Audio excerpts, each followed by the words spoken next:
ಆಗಿ ಕೆಲಸ ಮಾಡೋದಕ್ಕೆ ಅವಕಾಶ ಇಲ್ಲ. ಈಗ ನಮಗೆ ಗೊತ್ತಿದೆ, ನಾವು ಮಾಡ್ಕೊಂಡು ಕ್ವಾಲಿಫೈಡ್ ಇಲ್ಲದೆ ಇರುವಂತಹ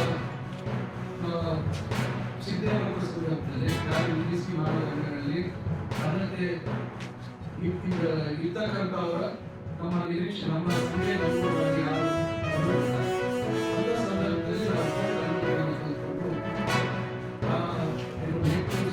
PhD ಇದೆ ನಾವು ಕೌನ್ಸಿಲಿಂಗ್ ಮುಖಾಂತರ ಕೆಲಸವನ್ನು ಮಾಡಿದ್ದೀವಿ. ಈಗ 10,335 ಜನ ಪ್ರತಿಭಟನೆಗೋಸ್ಕರ ಅವಶ್ಯಕತೆ. ಅದರಲ್ಲಿ UGC ನಿಗದಿತ ವಿದ್ಯಾರ್ಥಿ ಮುಖಾಂತರ 5,000 UGC ನಿಗದಿತ ವಿದ್ಯಾರ್ಥಿ ಹೊಂದಿಲ್ಲದ ಸಂಖ್ಯೆ 5,000. ಇದು 23-24ರಿಂದ ನಾವು ಇರ್ತಕ್ಕಂಥ ಅಂಕಿ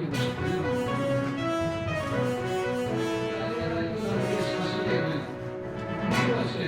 ಈಗ ನಾವು ಫ್ಯಾಕಲ್ಟಿ ಕೌನ್ಸಿಲಿಂಗ್ ಮುಗಿಸಿ, ರೆಗ್ಯುಲರ್ ಟೀಚಿಂಗ್ ಫ್ಯಾಕಲ್ಟಿ ಕೌನ್ಸಿಲಿಂಗ್ ಮುಗಿಸಿದ್ರೆ ಗೆಸ್ಟ್ ಫ್ಯಾಕಲ್ಟಿ ಕೌನ್ಸಿಲಿಂಗ್ ಮುಗಿಸಾದ ನಂತರ ಇವರಿಗೆ ನಾವು ಮತ್ತೆ ಇವರಿಗೆ ಕೌನ್ಸಿಲಿಂಗ್ ಮುಖಾಂತರ ಆದರೆ ಒಂದ್ಸತಿ ಮೇಲೆ ಅವರು ಅದೇ ಸ್ಥಳದಲ್ಲೇ ಈಗ ಅವರಿಗೆ ಪ್ರತಿ ವರ್ಷ ಅವರಿಗೆ ಕೌನ್ಸಿಲಿಂಗ್ ಮಾಡೋದು, ಒಂದ್ಸತಿ ಅವರಿಗೆ ಹೆಂಗೆ ಆಯ್ಕೆ ಮಾಡ್ತಾರೆ ಅದೇ ಜಾಗದಲ್ಲಿ 3 ವರ್ಷ ಅವರು ಅಲ್ಲೇ ಇರ್ತಾರೆ. ಯಾಕಂದ್ರೆ ಅವರಿಗೆ ಮತ್ತೆ ಸ್ಥಾನಾಂತರಿತ ಮಾಡೋದು ಬೇಡ.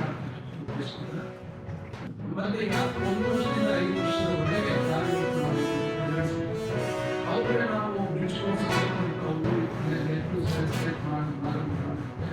ಅವ್ರಿಗೆ ಒಂದು ಇದನ್ನೆಲ್ಲ ನಮ್ಮ ಕಡೆಯಿಂದ ಸಹಾಯ ಮಾಡಲಿಕ್ಕಾಗುತ್ತೆ. ನಮ್ಮ ಹೈಯರ್ ಎಜುಕೇಶನ್ ಅಕಾಡೆಮಿಯಲ್ಲಿ ಏನಾದರೂ ಅವರಿಗೆ ಯಾರಾದರೂ ಈಗ ಮುಂದೆ ಬಂದು ನಮಗೆ ಟ್ರೈನಿಂಗ್